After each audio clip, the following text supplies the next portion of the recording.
اب حضرت امیر معاویہ رضی اللہ تعالیٰ عنہ اپنی خلافت کے متعلق سب سے بیعت بھی لے رہے تھے، تو امام حسن کے ساتھ جنگ ہونے والی تھی، جیسے جنگ جمل ہوئی، جنگ صفین ہوئی، اور حضرت امام حسن جانتے تھے کتنے مسلمانوں کا قتل وہ دو جنگوں میں ہوا۔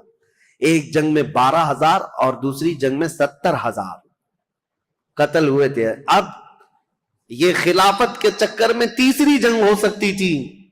امام حسن مجتبی رضی اللہ تعالیٰ عنہ کوفہ والوں کو جمع کرتے ہیں اور پوچھتے ہیں تمہارا کیا خیال ہے؟ سارے جمع ہوئے، کہا علی بن ابی طالب کے بعد سب سے افضل جماعت میں آپ ہیں، اور خلافت کا حق صرف اہل بیت کو ہونا چاہیے۔ یہ ساری باتیں کوفہ والوں کی تھی، انہوں نے حضرت امام حسن سے کہا، تو حضرت امام حسن نے کہا چلو میرے ساتھ۔ امیر معاویہ ملک شام سے نکلے ہوئے، ہم کسی جگہ آمنے سامنے ہونے والے ہیں۔ کوفہ والے بھی نکلے امام حسن کے ساتھ، اور ملک شام سے امیر معاویہ کے ساتھ بھی ایک فوج۔ لیکن جس جگہ ان دونوں فوجوں کا آمنا سامنا ہوا، امام حسن جنگ کی نیت سے نہیں آئے تھے، سیدھے حضرت امیر معاویہ کے پاس گئے، کہا پچھلی جنگوں کے تلخ تجربے میرے سامنے ہیں، اس کے کڑوے نتیجے مجھے پتا ہیں، خون بہے گا ہمارے درمیان یا تمہارے درمیان، میں خلافت کا یہ کڑوا مزہ نہیں لینا چاہتا، لہذا میں تم سے کچھ شرائط پر صلح کرنا چاہتا ہوں۔ حضرت امیر معاویہ نے کہا بتائیے آپ۔ وہ حضور صلی اللہ تعالیٰ علیہ وسلم کے نواسے ہیں، حضرت علی کے بیٹے ہیں۔ امیر معاویہ ایسا نہیں ہے کہ ان کی بے حرمتی کرتے تھے یا توہین کرتے تھے، نہیں، عزت بھی کرتے تھے۔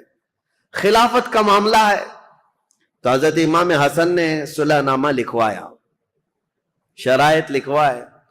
اس میں پہلی یہ تھی کہ امیر معاویہ کے انتقال کے بعد خلافت پھر امام حسن کے پاس آ جائے گی۔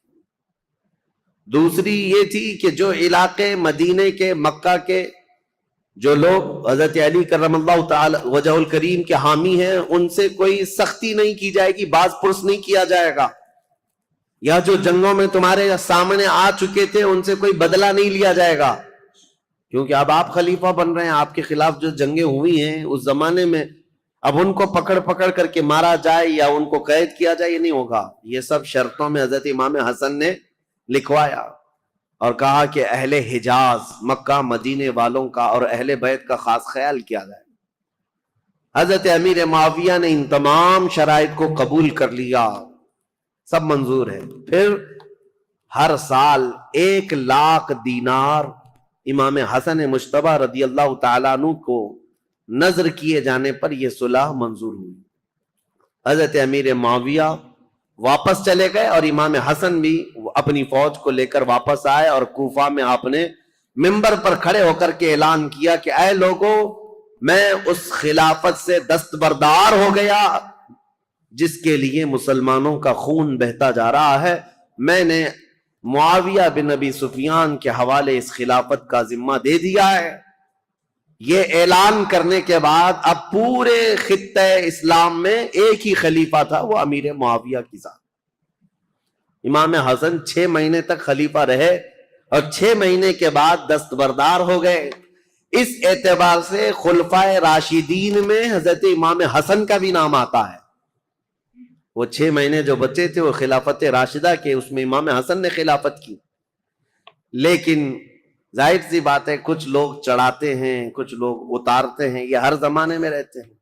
حضرت حسن کے بہت سارے لوگ مخالف ہو گئے کوفہ میں ہی، کہا ہم تو آپ کے لیے جان لٹانے والے تھے، ہم تو آپ کے لیے گردنیں لٹانے والے تھے، آپ نے تو جا کر اس سے صلح کر لی، ہم آپ کی صلح کو نہیں مانتے، آپ کو خلیفہ ہونا چاہیے تھا، زور زبردستی۔ حضرت امام حسن نے کہا میں نے خلافت کے سارے دور دیکھے ہیں، صدیق اکبر سے لے کر میرے باپ علی بن ابی طالب تک جو معاملات ہوتے رہے، لیکن اب وہ زمانہ نہیں رہا جس میں اکابر صحابہ تھے، بدر میں شریک، احد میں شریک، فتح مکہ میں، وہ صحابہ کی تعداد کم ہو گئی ہے۔ اے لوگوں، اب خلافت نہیں، اب ملوکیت آ گئی، اب بادشاہت آ گئی ہے، اور میں نہیں چاہتا کہ یہ بادشاہت کا دھبا آل رسول کے دامن میں بھی آئے۔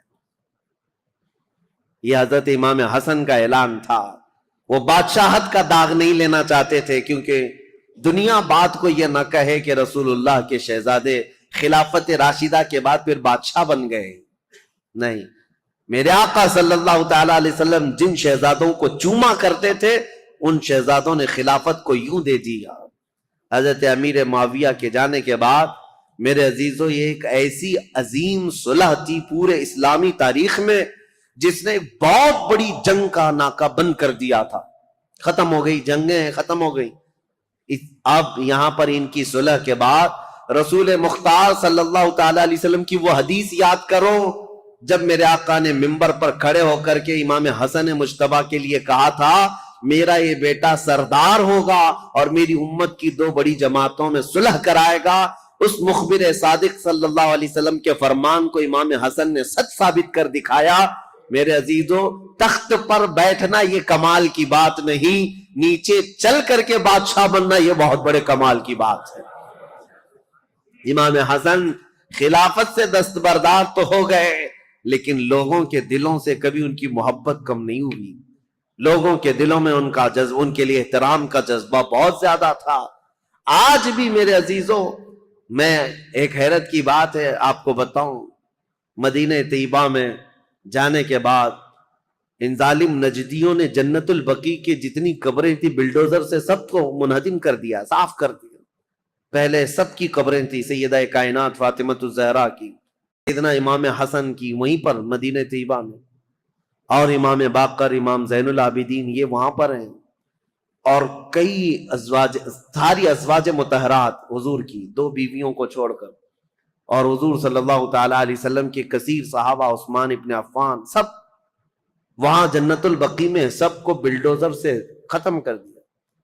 لیکن آج بھی جاؤ مدینہ طیبہ، صبح شام حاضریاں تو ہوتی ہیں، دروازہ کھلتا ہے، ایک نہیں ہزاروں کی تعداد میں سارے مومنین جاتے ہیں، جنت البقیع جاتے ہیں، ڈھونڈتے رہتے ہیں آج بھی. اور قبریں نہ بھی ملے تو انہیں ان صحابہ کو اور ان اکابر کو یاد کر کے روتے ہیں اور دعائیں کرتے ہیں اور واپس آتے ہیں. میں پوچھنا چاہتا ہوں، قبروں کو منہدم کر دینے کے بعد پورے کروڑوں مسلمانوں میں سے کسی کے بھی دل میں سیدہ فاطمہ الزہرا کی عظمت کم ہوئی؟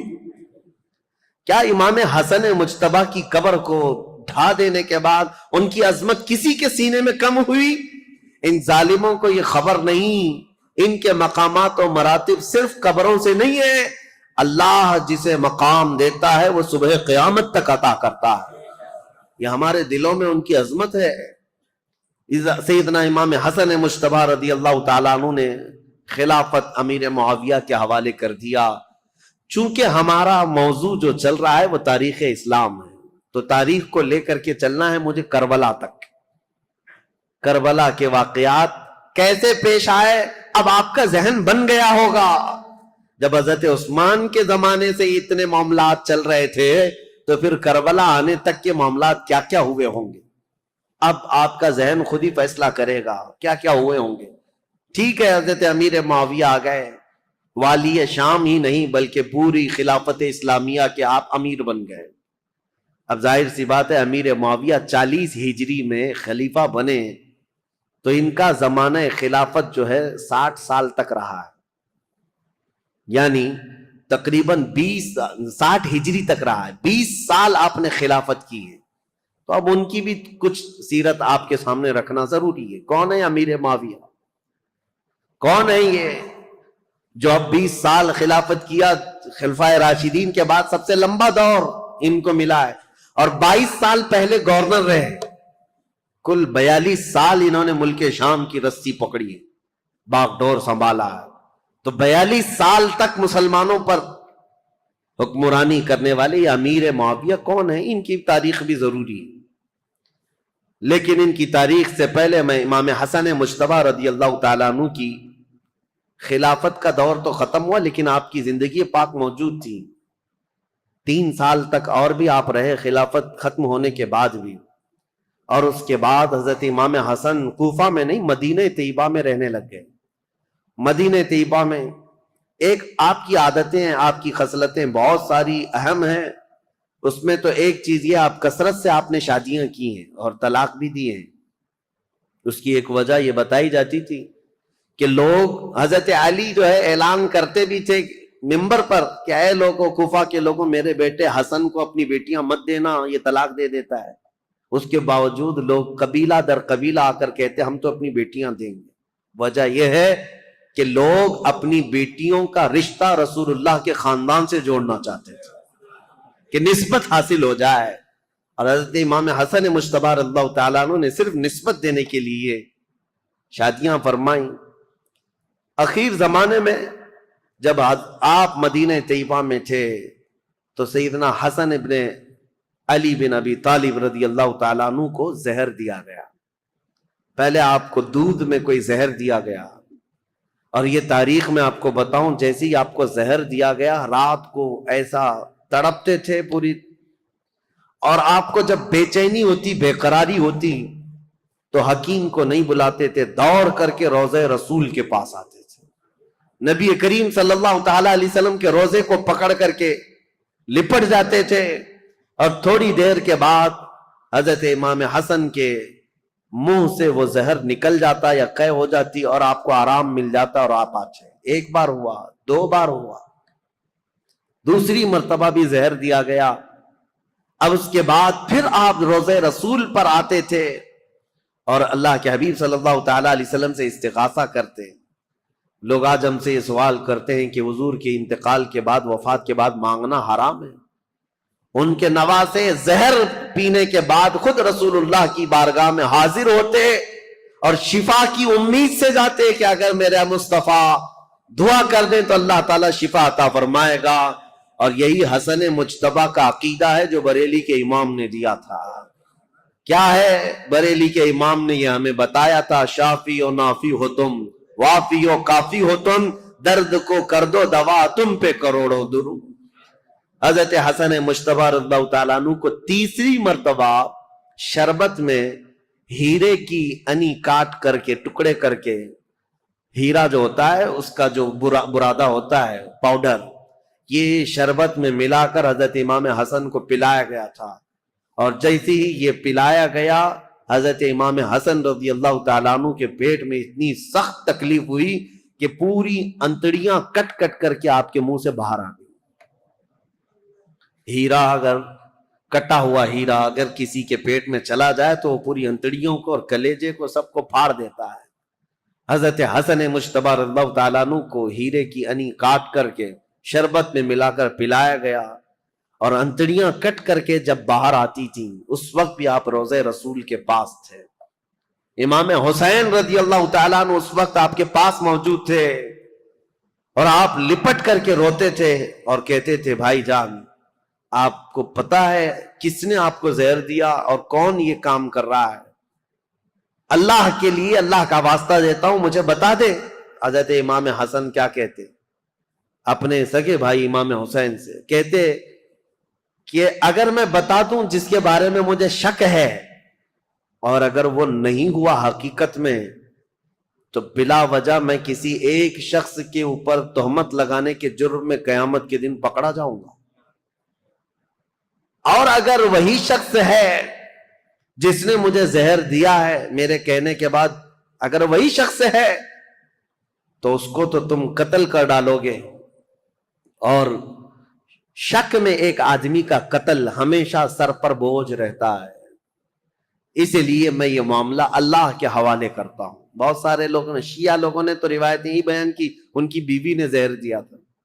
بہرحال روایتیں الگ الگ لائی گئی ہیں، لیکن صحیح روایت سے ثابت نہیں۔ امام حسن نے کبھی یہ نہیں کہا کس نے زہر دیا، یہاں تک کہ اپنے بھائی امام حسین رضی اللہ تعالیٰ عنہ کو کئی وصیتیں انہوں نے فرمائی، اور ایک وصیت امام حسن کی یہ تھی، سنیے بڑی دردناک بات ہے۔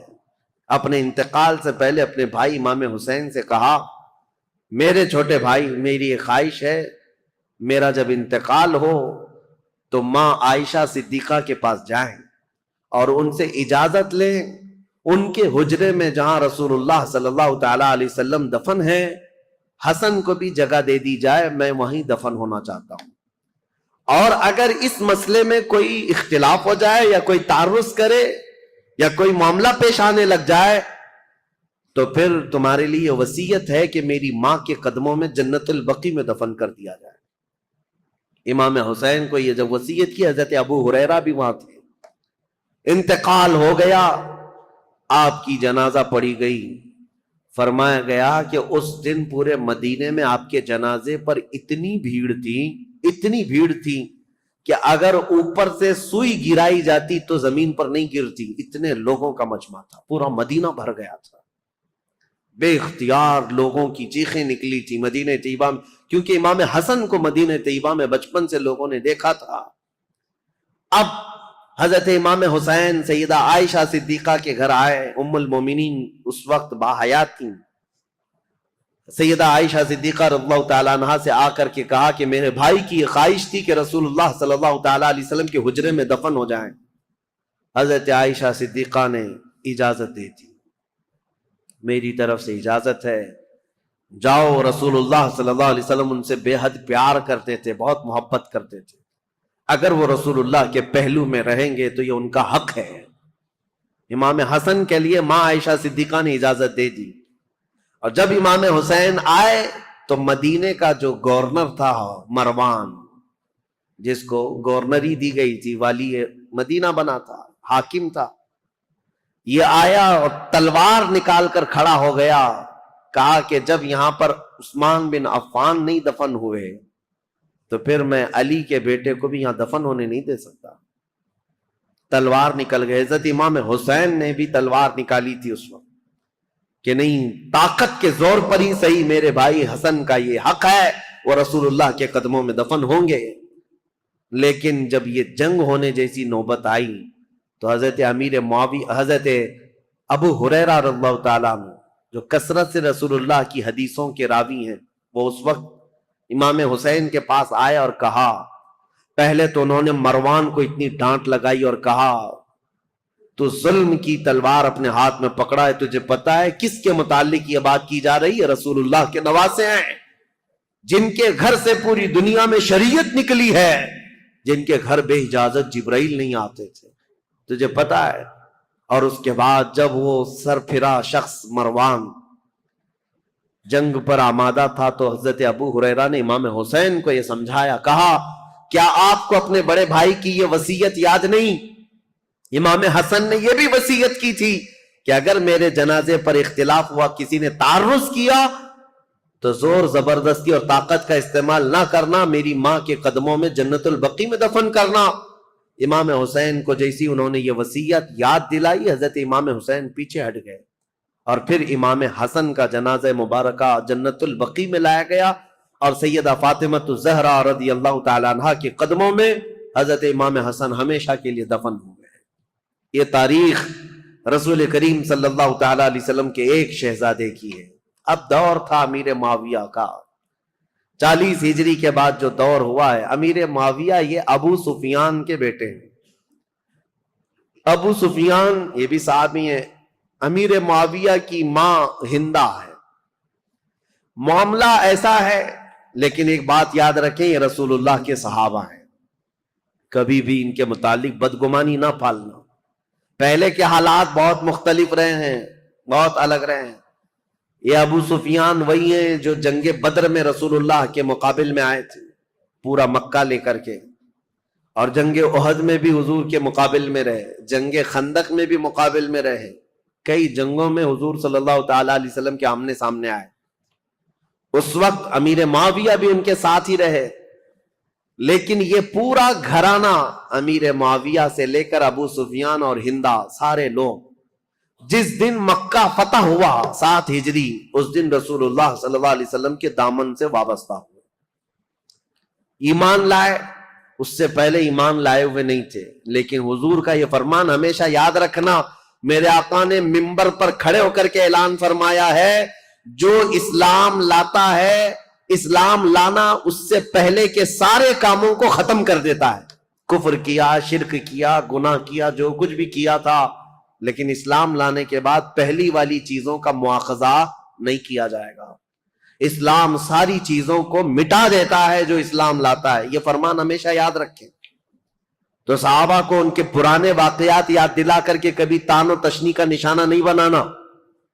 بہت سارے ایسے چور آج آئے ہوئے ہیں سوشل میڈیا پہ، یہ خود ذلیل لوگ ہیں، جو ان صحابہ کی بات آتی ہے تو یہ کہتے ہیں کہ یہ لوگ تو دشمنان اسلام میں تھے، ڈر کر کے اسلام لائے تھے، مکہ جب فتح ہوا تو ان کے پاس کوئی چارہ ہی نہیں تھا اس لیے اسلام لائے۔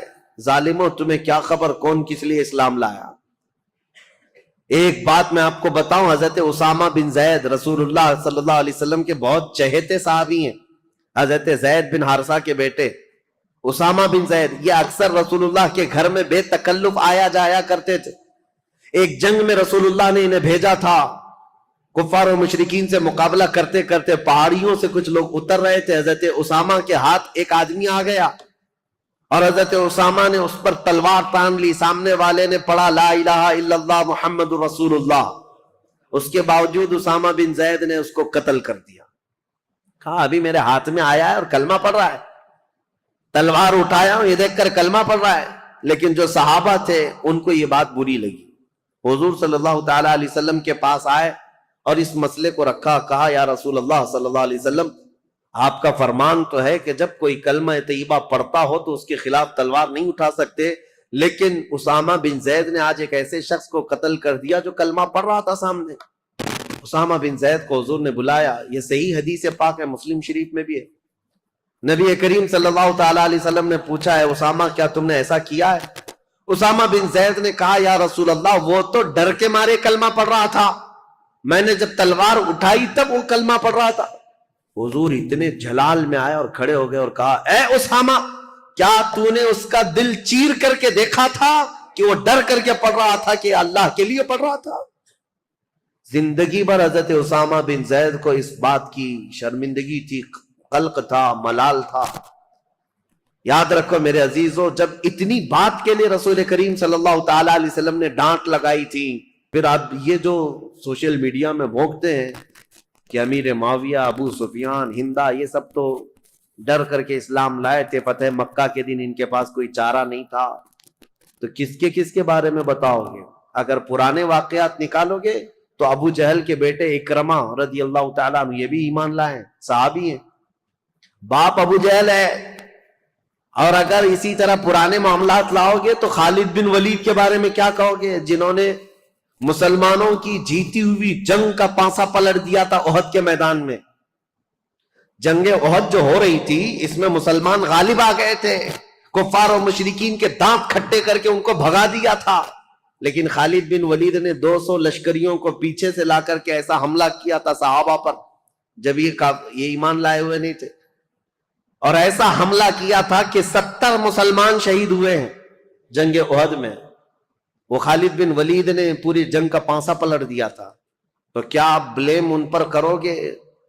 ان کی وجہ سے امیر حمزہ شہید ہوئے تھے، ان کی وجہ سے مصعب بن عمیر شہید ہوئے تھے، ان کی وجہ سے عبداللہ بن جہش شہید ہوئے تھے، حضرت حنظلہ، یہ سب صحابہ جو شہید ہوئے جنگ احد میں۔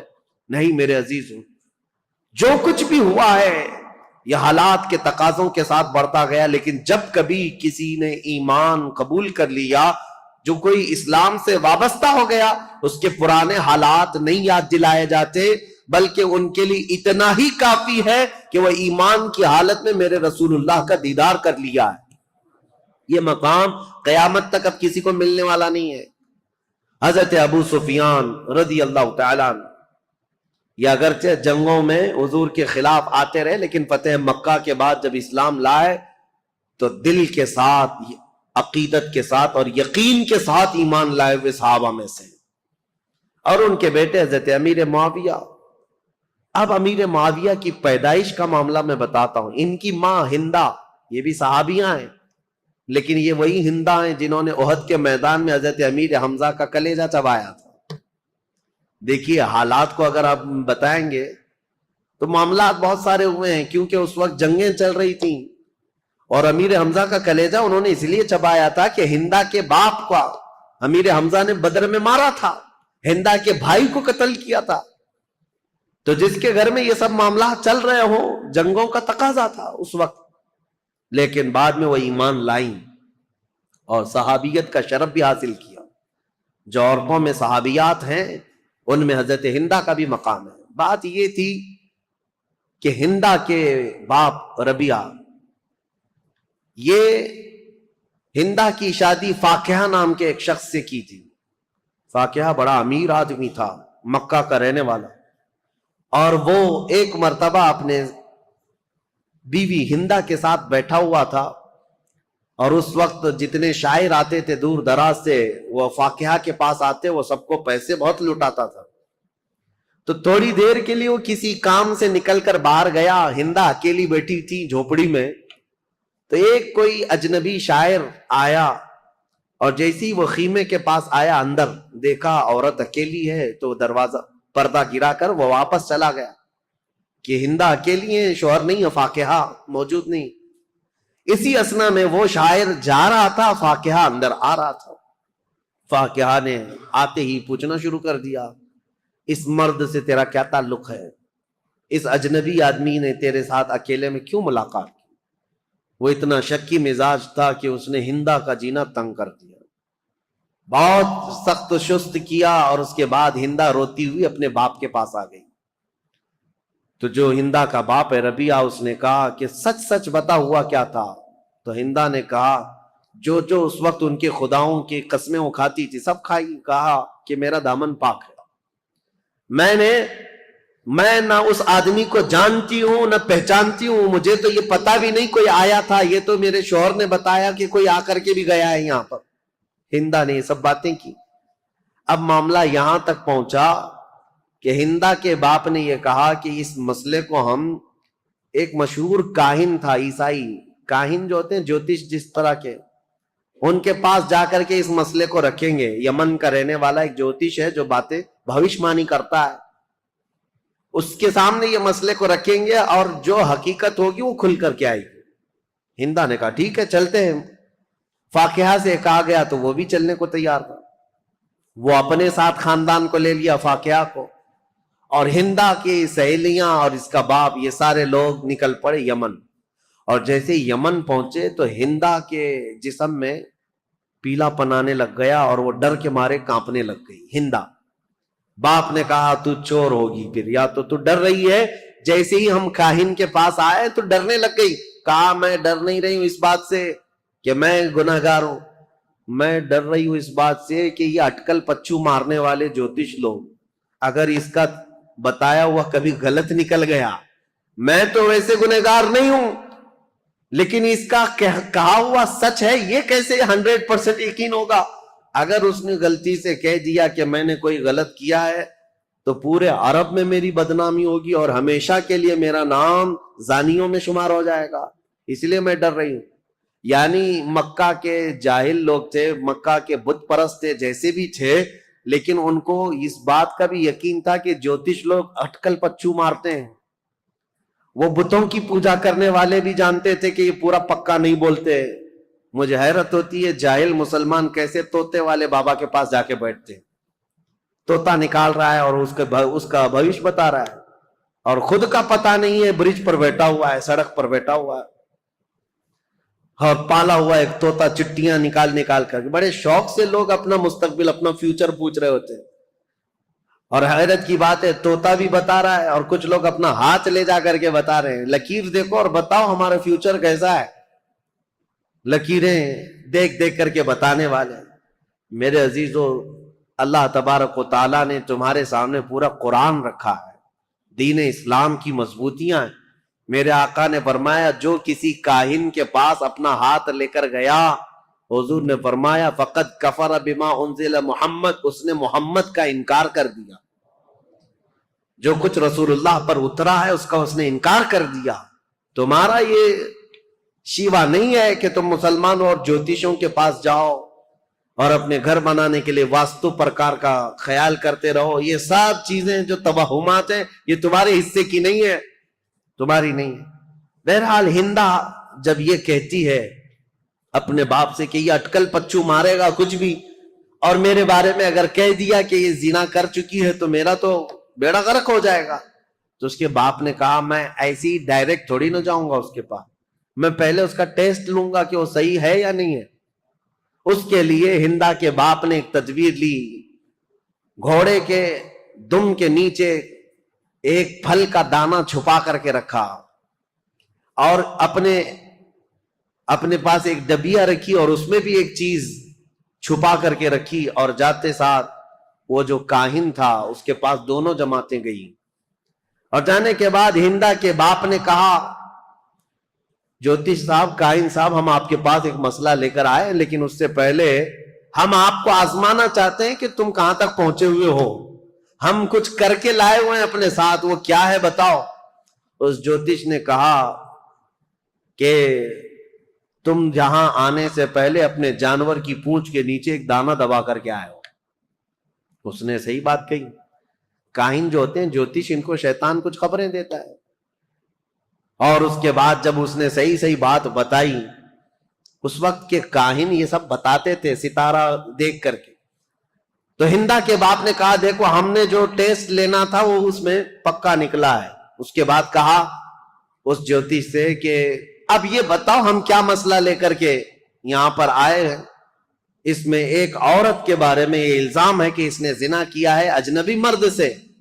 تو کہا عورتوں کو یہاں بٹھاؤ، کئی عورتیں تھیں، وہ سب کے پاس جاتا تھا، سونگتا تھا، کسی کے کندھے کو مارتا تھا، اس کے بعد ایک ایک عورت کو اس طرح سے مار مار کے الگ کیا۔ جب ہندا کی باری آئی تو کندھے پر مارا اور اس کے بعد کہا کھڑی ہو جاؤ، اور جیسی ہندا کھڑی ہوئی کہا کہ یہ عورت بالکل پاک و صاف ہے، اس نے آج تک کوئی دوسرے مرد سے کوئی بدکاری نہیں کی۔ اے لوگوں، میں تمہیں یہ بات بھی کہتا ہوں کہ یہ ہندا پاک ہے، اپنے شوہر کے بستر کو، امانت کو اس نے بچائی ہے، اور یہ بھی میں تمہیں کہتا ہوں عنقریب اس کے گھر میں ایک بیٹا پیدا ہوگا جو پورے عرب کا بادشاہ ہوگا، اس کا نام معاویہ ہوگا۔ یہ کاہن نے پہلے ہی یہ خبر بھی دے دی۔ اب جیسی ہی ہندا کی پاکی اور برت اس نے بیان کیا تو جو شوہر تھا فاقیہ جلدی سے آ گیا، آجا میری بیگم، صاف ہے تو پاک ہے۔ ہندا نے جھٹک کر کہا ایسے شخص کے پاس تو میں اب زندگی بھر نہیں جا سکتی، مجھے اس سے طلاق چاہیے۔ اور اس کے بعد جب جوتش نے کہا ہے کہ میرے پیٹ سے ایک بیٹا پیدا ہونے والا جو بادشاہ ہوگا، میں تو یہ چاہتی نہیں کہ ایسے شکی آدمی سے کوئی بادشاہ پیدا ہو، میں یہ چاہتی نہیں۔ تو پھر ہندا کے باپ نے طلاق کروا دی، ختم ہو گئی۔ ہندا جیسی مکہ واپس آئی تو ہندا سے حضرت ابو سفیان نے نکاح کر لیا۔ اس وقت یہ ایمان لائے ہوئے لوگ نہیں تھے، ابو سفیان نے نکاح کیا، اور ابو سفیان اور ہندا کے نکاح سے حضرت امیر معاویہ پیدا ہوئے۔ امیر معاویہ بچپن سے ہی بہت ذہین تھے، حلیم الطبع، بردبار، ان کے اندر بھی برداشت کی طاقت بہت، معاملہ فہمی اور سیاست ان کے اندر بچپن سے تھی، لکھنے پڑھنے میں بھی شوق تھا۔ اس لیے حضور صلی اللہ تعالی علیہ وسلم پر جب وحی اترتی تھی، قرآن کی آیتیں آتی تھی، تو لکھنے والے جو تھے چند صحابہ تھے، ان میں حضرت امیر معاویہ کا نام ہے، وہ کاتبین وحی میں سے ہے۔ قرآن لکھنے کے لیے حضور نے چند صحابہ کو خدمت پر مامور کیا تھا، امیر معاویہ بھی قرآن لکھنے والوں میں تھے، کاتب قرآن ہے، اور قرآن کو انہوں نے اپنے ہاتھوں سے لکھا ہے۔ جو سب سے پہلے نازل ہوا قرآن یہ حضرت امیر معاویہ۔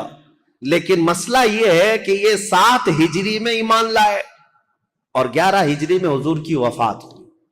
3 سال رسول پاک صلی اللہ تعالی علیہ وسلم کا زمانہ پایا، لیکن معاملہ وہ نہیں ہو سکتا جو صدیق اکبر کا تھا، معاملہ وہ نہیں ہو سکتا جو عمر فاروق کا تھا، معاملہ وہ نہیں ہو سکتا جو عثمان غنی اور حیدر کرار کا تھا، کیونکہ وہ سابقین اولین میں سے تھے، سب سے پہلے اسلام لائے، اور رسول پاک صلی اللہ تعالی علیہ وسلم کی سب سے زیادہ تربیت حاصل کرنے والے وہ صحابہ تھے۔ بہرحال حضرت امیر معاویہ جب جوان ہوئے تو آپ کو حضرت ابو بکر صدیق نے ان کے سگے بھائی کے ساتھ ملک شام بھیجا۔ ان کے سگے بھائی کا نام بھی یزید ہے، یزید بن ابو سفیان۔ ابو سفیان کے 2 بیٹے ہیں جن کا نام یہاں میں ذکر کر رہا ہوں، ایک کا نام یزید اور ایک کا نام معاویہ۔ عربوں میں یہ رواج تھا، بار بار ریپیٹڈ نام رکھتے تھے، دادا کا نام پھر پوتے کو، پوتے کا نام پھر فلاں کو۔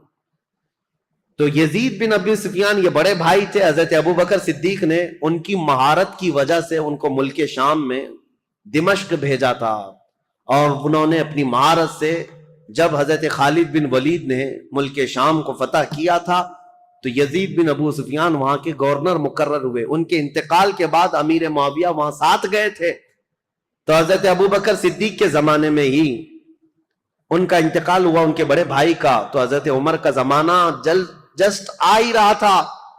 آپ نے خط لکھ کر کے بھیج دیا کہ یزید کے جو بھائی معاویہ ہیں انہی کو وہاں کا گورنر بنایا جائے. تو اب یہ رہی تاریخ امیر معاویہ کی. حضرت امیر معاویہ وہاں سے گورنر بن گئے ملک شام کے، دمشق کے. چلتی رہی ان کی گورنری. حضرت عمر کا زمانہ، حضرت عثمان کا زمانہ، یہ کل ملا کر 22 سال کا زمانہ ہوتا ہے. حضرت عمر 10 سال، حضرت عثمان 12 سال.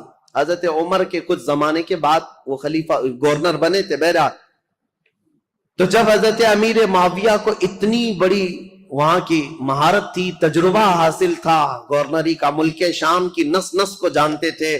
یہ امیر معاویہ پہلے شخص ہیں جنہوں نے بحری بیڑا پیدا شروع کیا اسلام میں. بحری بیڑا یعنی نیوی، فوج تیار کی، سمندری فوج بنائی. اور قبرص کو، جیسے کہ میں نے بتایا حضرت عثمان کے زمانے میں امیر معاویہ کی سپہ سالاری میں سائپرس، ترکی کا جو علاقہ ہے وہ فتح ہوا، اور وہ 500 جہازیں حضرت امیر معاویہ نے سمندر میں اتاری تھی. اور پھر مصر میں ایک کارخانہ بنایا جہاں جہاز بنائے جاتے تھے. آپ کی عقل بہت زیادہ تیز، معاملہ فہمی بہت زیادہ تھی. کئی نئی چیزوں کو آپ نے ایجاد کیا حضرت امیر معاویہ نے. اب ان کی خلافت کا جو دور چلا ہے وہ اختلافات بہت زیادہ رہے، لیکن میرے عزیزوں اس وقت بڑے بڑے صحابہ موجود تھے. حضرت عمر کے بیٹے عبداللہ بن عمر، حضرت زبیر کے بیٹے عبداللہ بن زبیر، حضرت عبداللہ بن مسعود، حضرت عبداللہ بن زبیر، اور حضرت ابو بکر صدیق کے بیٹے عبد الرحمن. یہ بڑے صحابہ میں تھے اس وقت، وہ سب موجود تھے. اور ان سبوں نے حضرت امیر معاویہ کی خلافت پر اجماع کر لیا کہ ٹھیک ہے، ہم نے تسلیم کر لیا. حالانکہ دیکھا جائے تو خلافت کے دعوے دار وہ بھی ہو سکتے تھے. باپ میرے ابو بکر صدیق ہیں، باپ میرے عمر فاروق ہیں، اور حضرت امام حسن بھی علی بن ابی طالب کے بیٹے ہیں، بڑے بڑے صحابہ کے بیٹے تھے. لیکن ان سبوں نے امیر معاویہ کی یہ پرانی مشق اور ان کی تجربہ کاری کی وجہ سے خلافت ان کے حوالے کر دیا. اب حضرت امیر معاویہ کی خلافت کے جو اہم کارنامے ہیں وہ یہ ہیں کہ افریقہ کے، شمال افریقہ کے کئی علاقے فتح ہوئے اور دائرہ اسلام میں آئے. اور سب سے پہلے 55 ہجری کی بات میں بتا رہا ہوں، 55 ہجری میں، اور بعض روایت میں 45 ہجری میں سب سے پہلی فوج امیر معاویہ نے بھیجی تھی جو سندھ کے علاقے میں، یعنی ہمارا پرانا جو ہندوستان تھا، یہاں سب سے پہلی محلب نام سے ایک سپہ سالار امیر معاویہ کے بھیجے ہوئے وہ ہندوستان تشریف لائے تھے. بعد میں باضابطہ لشکر کشی جو ہوئی ہے وہ محمد بن قاسم کا دور ہے، لیکن امیر معاویہ کے زمانے میں 45 ہجری میں ہی سندھ میں قدم رکھ دیے تھے. اب آپ اندازہ کریں، مسلمانوں کی سرحدیں نہیں تھیں، وہ عرب سے نکلے ہوئے لوگ وہاں سے اپنی سرحدیں بناتے ہوئے ہند کے علاقے تک پہنچ گئے. یہاں سندھ میں ایک عورت اس وقت حاکم تھی، قبق نام کی، اور یہ بہت سخت قسم کی عورت تھی، اور یہ حاکم تھی، اور اس وقت یہاں ہندوستانیوں پر حکومت کرتی تھی، سندھ کے کچھ علاقوں پر حکومت کرتی تھی. جب حضرت محلب آئے امیر معاویہ کے سپہ سالار، تو یہ قبق نامی خاتون نے ان سے کوئی جنگ نہیں کی بلکہ صلح پر منظوری دی، اور اس کے بعد یہ علاقہ وہ ان کے حوالے کر کے چلی گئی. سندھ کا کچھ علاقہ تاریخ ہے. امیر معاویہ نیشاپور، سمرقند، بخارا، ازبکستان کے علاقے جو جا چکے تھے ان کو دوبارہ حاصل کیا.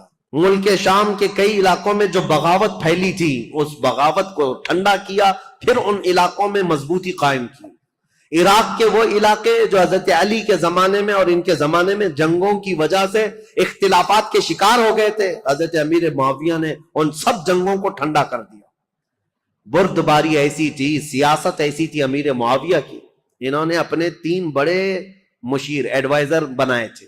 ایک مغیرہ بن شعبہ، دوسرے عمرو بن عاص، تیسرے زیاد بن ابی سفیان.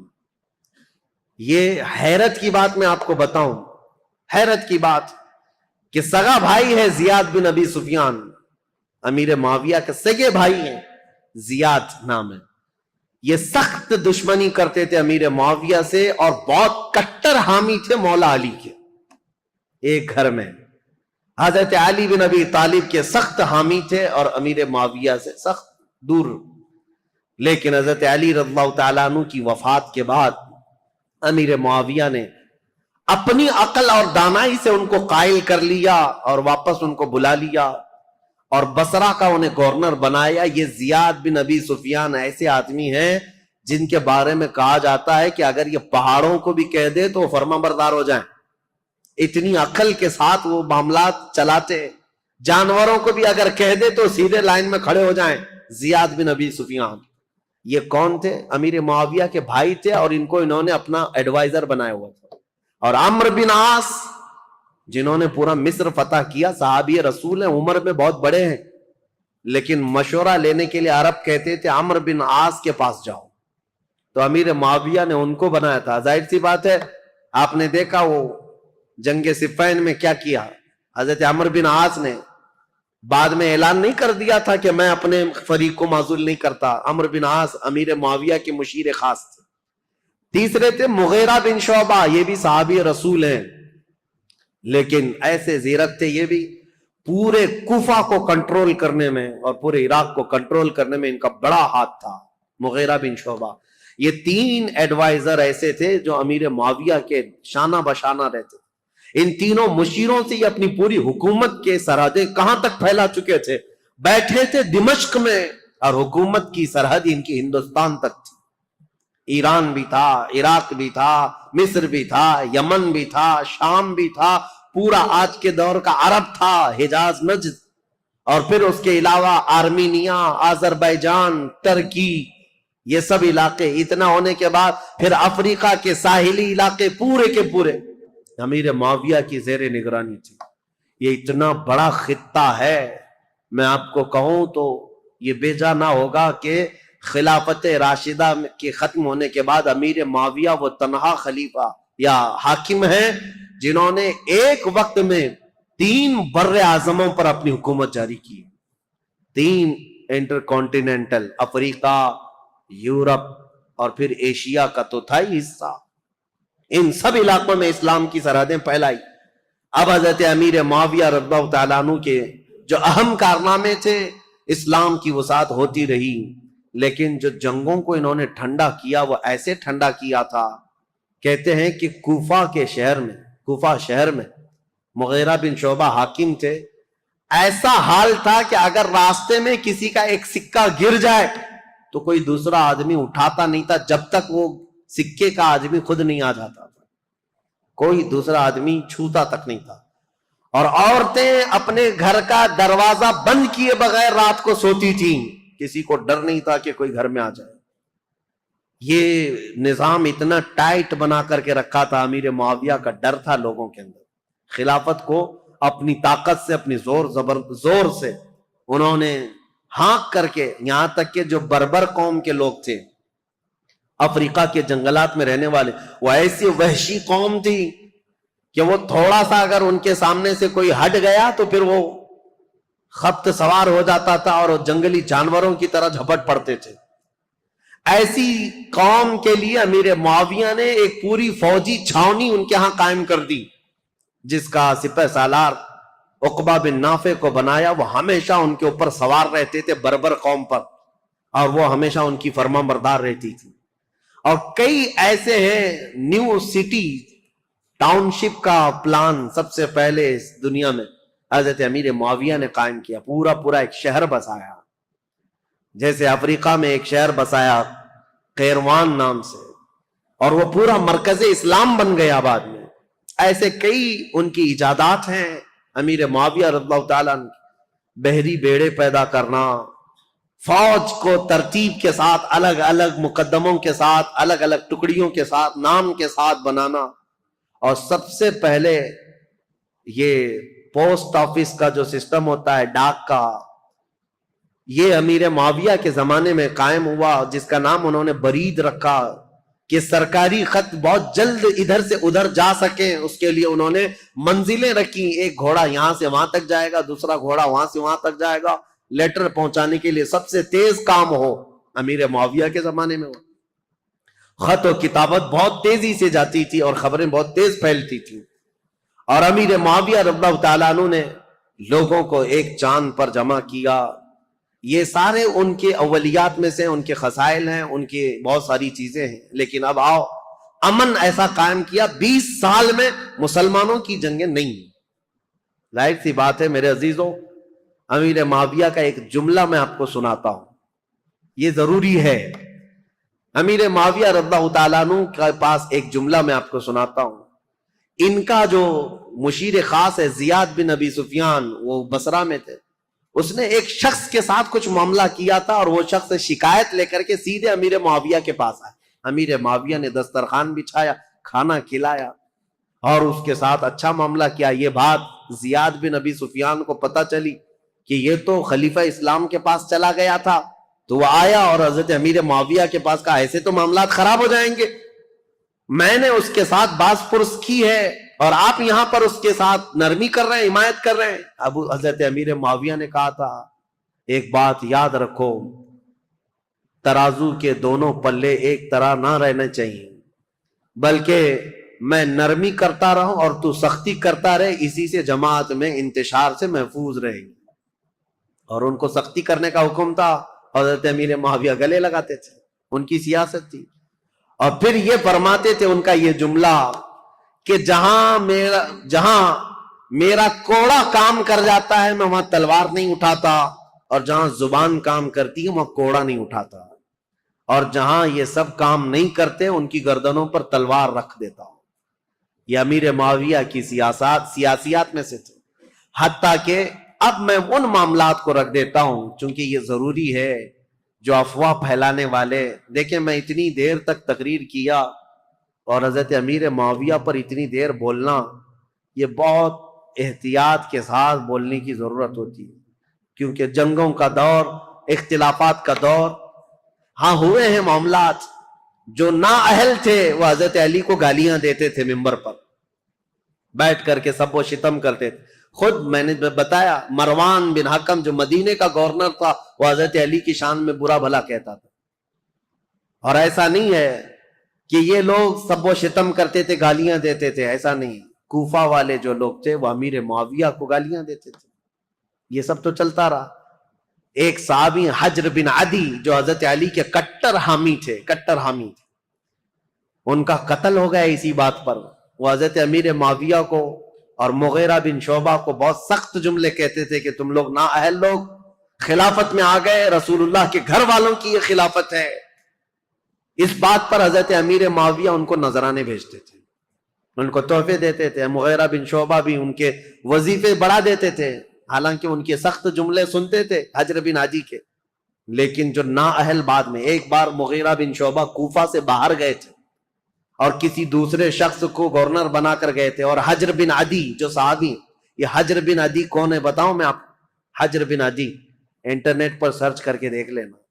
یہ حجر بن عدی وہ صحابی ہیں کہ ابھی 2011-12 میں ملک شام میں جب یہ ریولوشن کی جنگ شروع ہوئی، ابھی تک جنگ چل رہی نا، وہاں پر بمباریاں ہوئیں تو حجر بن عدی کی قبر پر بم گرا اور پورا ٹوٹ گیا، اور حجر بن عدی کی قبر کھل گئی تو حضرت حجر بن عدی کا جسم مبارک صاف اسی طرح سے نکالا گیا۔ صحابی رسول کا جسم پاک، ان کی تصویر بھی پھیلی ہوئی ہے انٹرنیٹ پر۔ ملک شام میں حجر بن عدی یہ مولا علی کرم اللہ وجہہ الکریم کے کٹر حامی لوگوں میں سے ہیں۔ 1400 سال کے بعد میرے عزیزوں جسم اقدس صاف اسی طرح سے نکالا گیا ہے، آپ دیکھ سکتے ہیں، اسی طرح سے نکالا گیا، اور دوسری جگہ بحفاظت دفن کیا گیا ہے۔ اے ظالموں، اپنی آنکھوں سے دیکھو اور کن کن چیزوں کا انکار کرو گے؟ میرے مصطفیٰ کے قدموں میں رہنے والے غلام کا جسم 14 صدیوں تک محفوظ ہے، تو اس رسول کائنات کے جسم کا عالم کیا ہوگا؟ تو زندہ ہے واللہ، تو زندہ ہے واللہ، میری چشم عالم سے چھپ جانے والے میرے آقا صلی اللہ تعالی علیہ وسلم کی حیات برزخی کی بات ہی الگ ہے۔ بہرحال یہ حجر بن عدی وہ صحابی ہیں۔ مغیرہ بن شعبہ ان سے سخت جملے سنتے تھے، ان کو نذرانے دیتے تھے۔ امیر معاویہ کے بارے میں بھی اگر کچھ کہتے ان کو وظیفہ دے دیتے تھے، کچھ نہیں کہتے تھے۔ مغیرہ بن شعبہ یہ حضرت امیر معاویہ کے ایڈوائزر ہیں، لیکن حجر بن عدی کے ساتھ کوئی غلط معاملہ نہیں کرتے تھے۔ حضرت مغیرہ بن شعبہ کوفہ سے باہر کہیں گئے تھے اپنے کسی کو گورنر بنا کر، یہ نئے لوگ ہیں۔ حجر بن عدی اپنی عادت کے مطابق مسجد میں آئے اور یہ نیا جو ہے وہ خطبہ دے رہا تھا، وہ اپنی عادت کے مطابق باتیں کر رہا۔ حجر بن عدی کھڑے ہو گئے اور کہا تم سب کذاب ہو، سب سے بڑے جھوٹے لوگ ہو، حقدار تو علی بن ابی طالب تھے، اور جس دن وہ گئے ہیں سورج ڈوب چکا ہے۔ حضرت علی کی فضیلت بیان کرنے لگے۔ یہ جو والی بنا تھا کوفہ کا وہ کھڑا ہوا اور سیدھے آ کر حضرت حجر بن عدی کو قتل کر دیا، صحابی رسول۔ تو یہ معاملات تو ہوتے رہے، ادھر بھی قتل ہوئے ادھر بھی قتل ہوئے، لیکن حضرت امیر معاویہ کا جو دور آیا انہوں نے زمام خلافت کو ایسا مضبوطی سے تھاما کہ پوری ہر جگہ امن قائم کر دیا۔ اتنا تو ہے کہ مکہ میں، مدینہ میں، کوفہ میں، بصرہ میں، ہر جگہ امن قائم کر دیا۔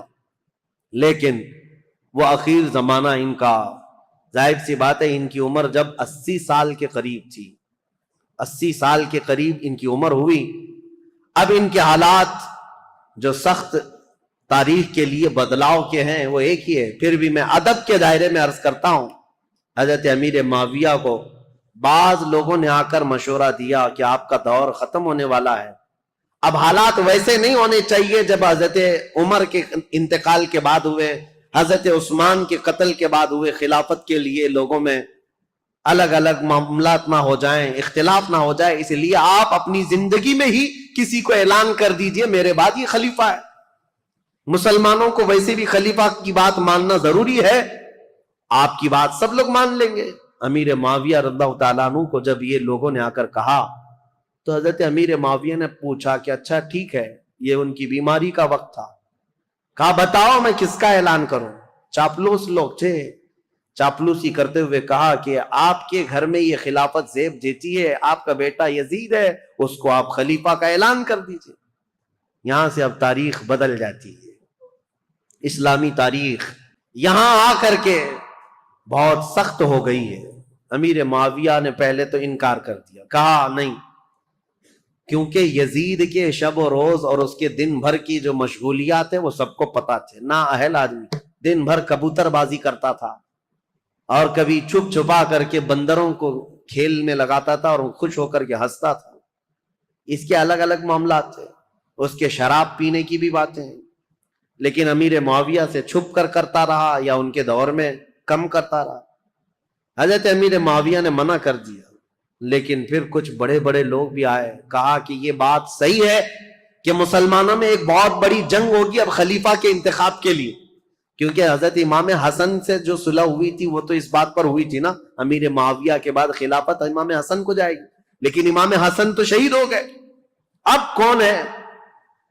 تو بہت سارے لوگ اس وقت جو موجود تھے انہوں نے اس بات کا ویرودھ بھی کیا، انکار بھی کیا، کیونکہ ابھی 3 بڑے صحابہ موجود تھے، سیدنا ابو بکر صدیق کے بیٹے عبد الرحمن، حضرت عمر کے بیٹے عبداللہ بن عمر، اور حضرت علی کے بیٹے امام حسین، یہ بڑے بڑے صحابہ، اور حضرت زبیر کے بیٹے عبداللہ بن زبیر یہ بھی موجود تھے۔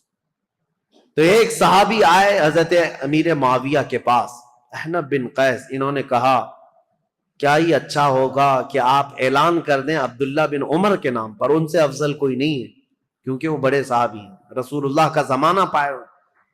امیر معاویہ رضی اللہ تعالیٰ عنہ کے سامنے یہ سب معاملات تھے۔ انہوں نے پھر مغیرہ بن شعبہ کو بلایا جو کوفہ کے گورنر تھے، زیاد بن ابی سفیان کو بلایا، پھر پوچھا تو انہوں نے کہا کہ جیسا آپ کہنا چاہتے ہیں ہم کرنے کو تیار ہیں، ہم لوگوں کو سنبھال لیں گے جیسے 20 سال سے سنبھال رہے ہیں۔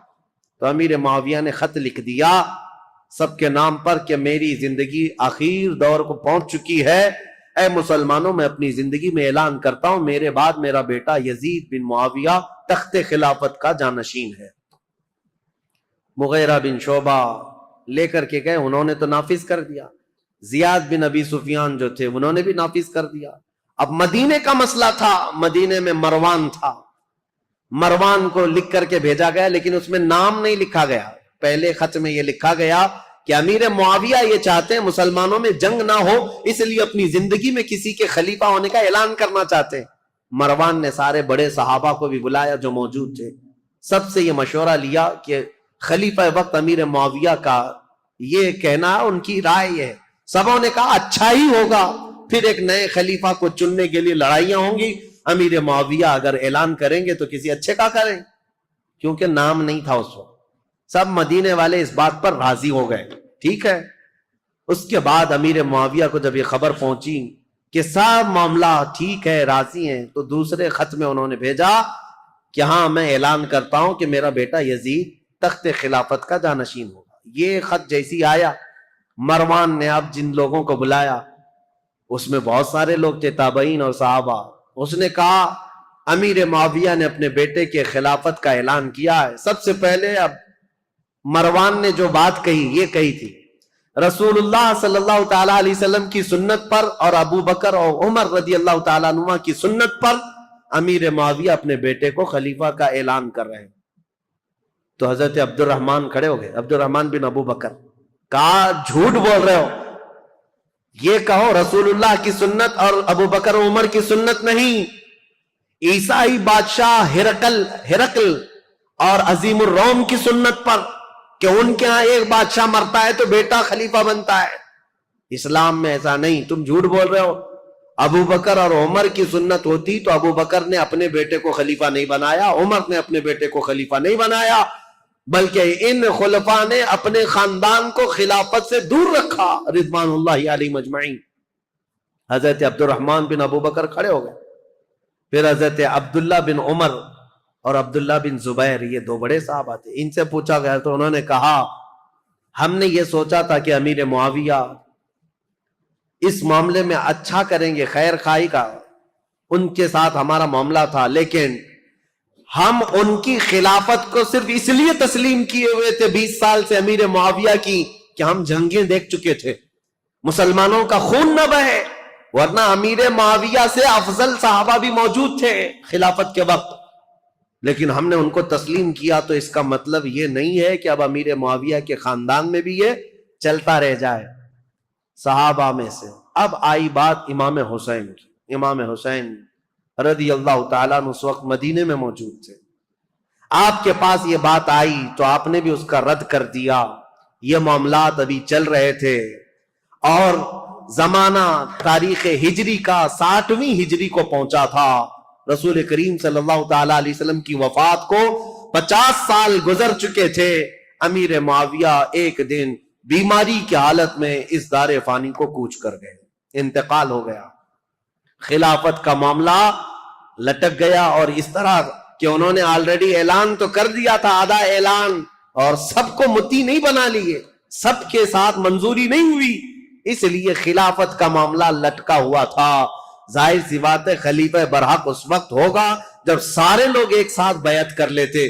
بڑے صحابہ مدینے کے، مکہ کے اور حجاز کے بہت سارے صحابہ نے اس کا انکار کیا تھا، کوفہ کے بھی بہت سارے صحابہ جو موجود تھے انہوں نے انکار کیا تھا کہ یہ وصیت نہیں مانی جائے گی، مسلمانوں کے معاملات مسلمانوں کے ہاتھ میں رکھے جائیں، وہ جسے چاہیں منتخب کریں۔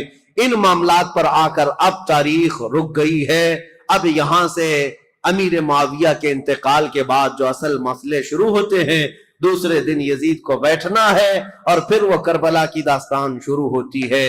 انشاءاللہ العزیز ہمارے پاس 2 دن باقی ہیں، کل کی شب 10ویں شب ہے، اور اس کے بعد سنیچر کے دن دوپہر میں سے پہلے شہادت کے امام حسین کے وہ واقعات، کربلا تک کے معاملات آپ کے سامنے رکھے جائیں گے انشاءاللہ۔ میں نے تاریخ اسلام کو حضور اکرم صلی اللہ تعالی علیہ وسلم کی بعثت سے پہلے سے لے کر عرب کے حالات، دنیا کے حالات سے لے کر یہاں تک بیان کیا۔ صدیق اکبر کا زمانہ، فاروق اعظم کا زمانہ، عثمان بن عفان کا زمانہ، حیدر کرار کا زمانہ رضی اللہ عنہم اجمعین، امام حسن مجتبی، اور ان کے بعد امیر معاویہ کی 20 سالہ خلافت کا دور۔ اس کے بعد جو حالات آئے وہ مسلمانوں کے لیے بڑے گمبھیر حالات ہیں۔ پھر ہمارے درمیان انتشار ہوا، افتراق ہوا، جماعتیں بنی، ٹکڑیاں بنی اور فرقے بنے، اور اتنے بنے کہ اس کا دروازہ آج تک نہیں بند ہوا۔ اور اس وقت تک بند نہیں ہوگا جب تک کہ میرے آقا صلی اللہ تعالی علیہ وسلم کے فرمان کے مطابق 4 خلفائے راشدین کے زمانے کے بعد، وہ عدل، مساوات، امن کے دور کے بعد، قیامت کے قریب ایک اور بار پوری دنیا میں عدل قائم ہوگا، امن قائم ہوگا۔ وہ دور ہوگا امام مہدی علیہ السلام، امام مہدی رضی اللہ تعالیٰ عنہ کا۔ اس امام برحق کے آنے تک یہ افتراق، یہ انتشار، یہ فرقے، یہ جماعتیں، یہ ٹکڑیاں، یہ اختلافات یہ چلتے رہیں گے۔ لیکن مسلمانوں، آپ سے میری یہ گزارش ہے، اس پوری تاریخ کی سچائیوں کو رکھو اور اس کے بعد اپنی زبانیں اور اپنی عقلیں سنبھال کر بات کرنا کہ تم جن کے بارے میں بات کرنے جا رہے ہو وہ رسول اللہ کے صحابہ ہیں۔ قیامت تک جو سب سے اچھے لوگ پیدا ہونے والے تھے، ان سب کو چن کر کے اللہ نے رسول کا صحابی بنایا۔ رسول اللہ کے جو صحابہ ہیں، میرے آقا نے خود فرمایا، میرا ایک صحابی جو کے دانے کے برابر خیرات کرے اور امت پوری مل کر کے احد پہاڑ کے برابر سونا خیرات کرے، تب بھی میری صحابی کی خیرات کے برابر نہیں ہو سکتے، وہ صحابہ کے مقام کو نہیں پہنچ سکتے۔ اسی لیے خبردار، یہ محرم کے مجالس میں بعض لوگ یہ فتنہ انگیزیاں شروع کر چکے ہیں۔ ابھی کل ہی کی بات ہے، ایک صاحب مجھ سے ٹرول کرتے ہوئے سوال کر رہے تھے، اعتراض کر رہے تھے۔ اگر وہ میری آج کی بھی بات سنتے ہوں تو ان کے لیے جواب یہ ہے، وہ یہ کہتے ہیں آپ تو بلاتے ہیں امام حسین کے نام پر، اور یہ محرم کے بیانات ہوتے ہیں امام حسین کے نام پر، اور آپ تو صحابہ کی باتیں کرنے لگ گئے ہیں یا خلفائے راشدین کی باتیں کر رہے ہیں۔ اگر اس صاحب کو ایسا لگتا ہے تو میں ان کے لیے جواب دیتا ہوں، تمہیں ابھی تک حقیقت پتا نہیں رسول اللہ صلی اللہ تعالی علیہ وسلم کے ان صحابہ کی۔ ہم ان صحابہ کرام کی فضیلت ہر دور میں بیان کرتے ہیں، بلکہ مولا حسین کو تم نے یہ خاص کر رکھا ہے کہ محرم کے لیے ہے۔ مولا حسین محرم کے لیے نہیں، ہر دن کے لیے ہے اور ہر رات کے لیے ہے۔ ہم کربلا والے سنی حضرات امام حسین کو محرم کے لیے خاص کر نہیں رکھے ہیں، بلکہ ہمارا تو یہ عزم ہے، ہمارے بچے جوان ہوں تو حسین ابن علی کی شہادت کے بیان کے بعد جوان مردی اور بہادری کے ساتھ کھڑے ہو سکے۔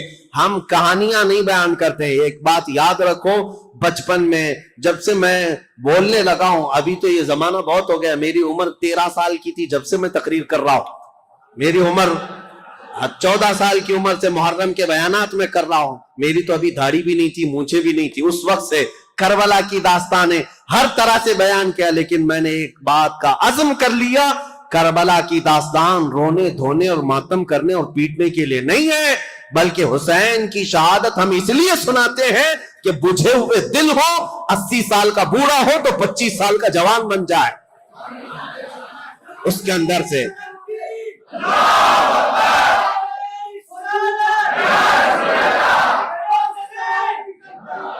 میرے عزیزوں، یہ ہے عزیزان گرامی وقار، مولا حسین ابن علی رضی اللہ تعالیٰ عنہ کا ذکر پاک ہم اس لیے کرتے ہیں کہ بزدلی ختم ہو جائے، ڈر ختم ہو جائے۔